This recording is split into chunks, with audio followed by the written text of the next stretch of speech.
आपण कोथिंबीर घेतली आहे मुठभर, त्यामध्ये हिरव्या मिरच्या, लसूण, पुदिना आणि आलं आणि थोडंसं खोबरं.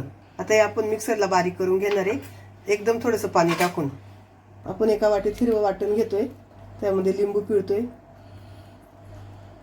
चवीनुसार मीठ. आपण मिक्स करून घेऊया. आपण केळीचं पान घेतलंय आणि बांगड्यावर आपण केलेले हिरवं वाटण टाकणार आहे. सगळीकडे असं लावून घेणार आहे बांगड्याला. दोन्ही पण साईडनं आपण बांगड्याला हिरवं वाटण लावून घेणार आहे. केळीचं पान दोन साईडने मुडपून घ्यायचं. नंतर खालची आणि वरची बाजू पण मुडपून घ्यायची. आपल्याला दोऱ्याच्या साहाय्यानं बांधून घ्यायचं पूर्ण मच्छी.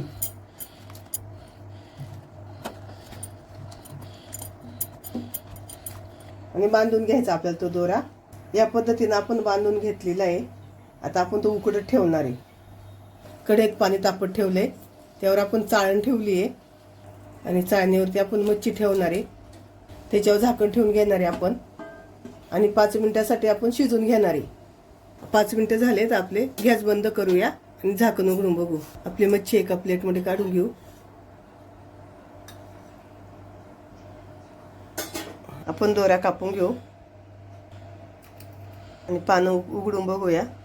तुम्ही बघा किती छान झालंय. आपला बांगडा आहे त्याच्यात. केळीच्या पाण्यातली पात्राने मच्छी आपली तयार झाली आहे. किती छान शिजली.